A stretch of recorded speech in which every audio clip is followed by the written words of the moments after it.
নমস্কার বন্ধুরা, আপনারা সকলে নিশ্চয়ই ভালো আছেন। আপনাদের রূপালিস কিচেনে স্বাগতম। আজ আপনাদের কাছে কাতলা মাছের সর্ষে পোস্ত আর বেগুন দিয়ে একটা কারি করে দেখাবো। সর্ষে পোস্ত দিয়ে কাতলা মাছের তরকারিটা করার জন্য আমি নিয়েছি কিছুটা কাতলা মাছ। আমি এরম নুন হলুদ দিয়ে মাখিয়ে রেখেছি আগে থেকে।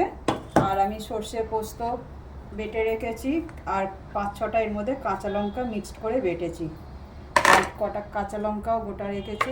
আর এই বেগুন দিয়ে আমি করব। বেগুনগুলো এরমভাবে পিস করে নিয়েছি, একটা গোটা আমি বেগুন নিয়েছি। এবার শুরু করা যাক। আমি এবার মাছটা কীভাবে আমি তৈরি করছি আপনাদের দেখাচ্ছি। আমি গ্যাসে কড়াটা বসিয়ে দিয়েছি, কড়াটা প্রায় গরম হয়ে গেছে। আমি কিছুটা সর্ষের তেল ঢেলে দেবো। এবার তেলটা গরম হয়ে গেলে আমি মাছগুলো সব এক এক করে ভেজে নেব। তেলটা প্রায় গরম হয়ে গেছে, ভালো ধোঁয়া বেরোচ্ছে। এবার এই অবস্থায় মাছগুলো ছেড়ে দেবো।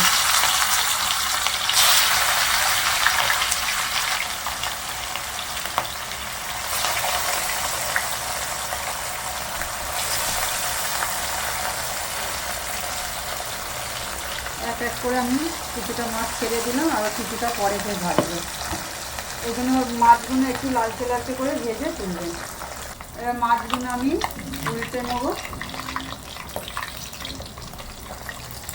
দেখুন এক পিঠ লাল হয়ে গেছে।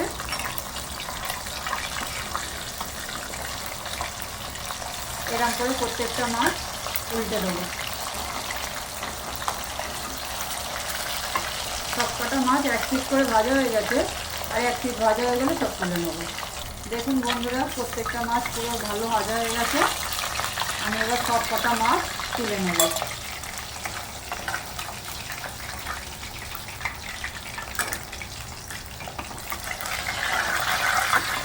এরকম করে সবকটা মাছ আমি তুলে নিচ্ছি। দেখুন ভালো ভাজা হয়ে গেছে। এবার এরকমভাবে আমি আরও যে বাদবাকি মাছগুলো আছে সব ভেজে নিচ্ছি। এখন বন্ধুরা, সব মাছগুলো আমার প্রায় ভাজা হয়ে গেছে। সব এরকমভাবে ভালো করে আমি ভেজে নিয়েছি। এইবারে আমার যে মাছ ভাজার তেলটা রয়েছে কড়ার মধ্যে, ওই তেলের মধ্যে আমি বেগুনগুলো এক এক করে ভেজে নেব।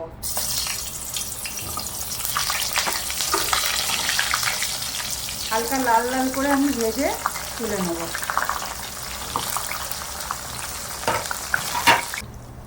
দেখুন বেগুনগুলো আমি এরকম হালকা লাল লাল করে ভেজে নিয়েছি।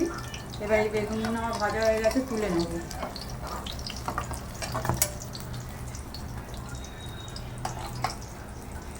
এক এক করে সবকটা আমি বেগুন তুলে নিচ্ছি।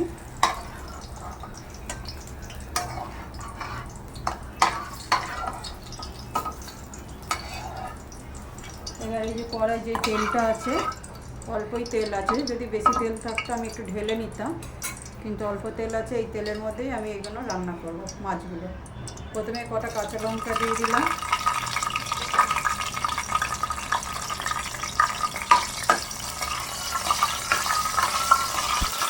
কাঁচা লঙ্কাটা একটু হালকা নেড়ে চেড়ে দিয়ে আমি যে সর্ষে পোস্তটা বেটে রেখেছিলাম, এইটা আমি কিছুটা জল দিয়ে ভালো করে মিশিয়ে নেব।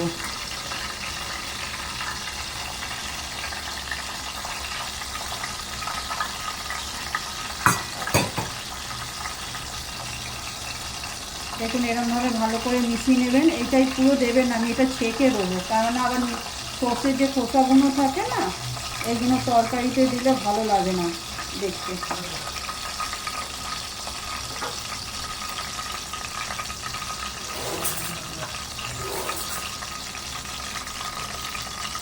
এই ভালো করে চামচ দিয়ে নেড়ে মিশিয়ে নিয়েছি।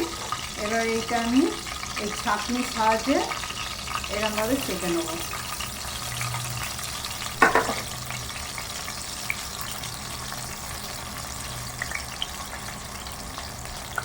এরকমভাবে আমি পুরোটা সর্ষে ভালো করে জল দিয়ে মিশিয়ে ছেঁকে নিচ্ছি। সর্ষে পোস্তটা ভালো করে আমি ছেঁকে আমি কড়াই দিয়ে দিয়েছিলাম। এবার ঝোলটা ফুটছে, আমি এবার এতে একটু নুন দিয়ে দিচ্ছি। নুন দিয়ে দিলাম, আর একটু হলুদ দিয়ে দেবো।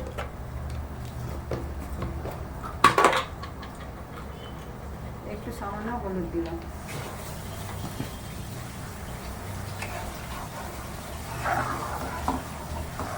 দেখুন ভালো ফুটছে। এবার আরেকটু ফুটে গেলে আমি মাছগুলো দেবো, তারপর বেগুনগুলো দিয়ে দেবো।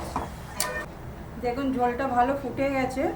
এবার আমি এক এক করে সব মাছগুলো দিয়ে দেবো।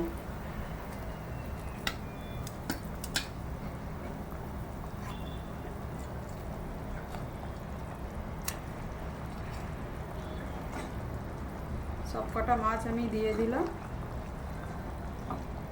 এবার এটা একটু সামান্য ফুটে গেলে তারপর আমি বেগুনটা দেবো। এরমভাবে একটু ঝোলে ডুবি দেবেন। ভালো ফুটছে, আমি এই মাছগুলো এবার এক পিঠ করে উল্টে দিচ্ছি। সব কটা মাছ উল্টে দিয়ে তারপর আমি বেগুনটা দেবো।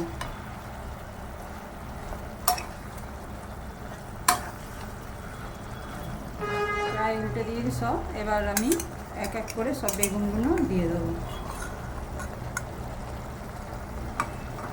একটু সাইডে দিয়ে দিলেই হয়ে যাবে, আমি কেননা ভালো করেই ভেজে নিয়েছি। আর আমি তো বেগুন দিয়ে করলাম, আপনারা শুধু মাছটা এরকম সর্ষে পোস্ত দিয়ে বেটে করতে পারেন, ভালো লাগবে। আর আমি রুই মাছের করিনি, কাতলা মাছের করেছি, আপনারা রুই মাছেরও করতে পারেন। এটা একটু ফুটে গেলেই আমি নামিয়ে নেবো। বেগুন একটু উল্টে পাল্টে দিলাম। আমার মাছের তরকারিটা প্রায় রেডি হয়ে গেছে। হ্যাঁ, পুরো হয়ে গেছে। আমি খুব একটা ঝোল করিনি, একটু ঘনই করবো। সর্ষে বাটা তরকারি সবসময় একটু ঘনই ভালো লাগে। এবার আমি এবার জোরটা আমি কমিয়ে দিচ্ছি গ্যাসটা। এবার আমি যে কাঁচা লঙ্কা কটা রেখে দিয়েছিলাম এটা ওপর দিয়ে একটু দিয়ে দিলাম। দিয়ে আর আমি এই যে মাছটা নামাবার সময় তরকারিটা পুরো তো হয়ে গেছে, এবার একটু ওপর দিয়ে সর্ষের তেল দিয়ে দেবো।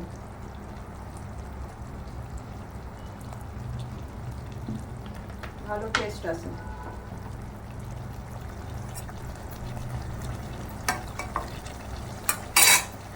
কাঁচা লঙ্কাগুলো দেওয়ার পর আমি একটু সামান্য ধনেপাতা ছড়িয়ে দেবো।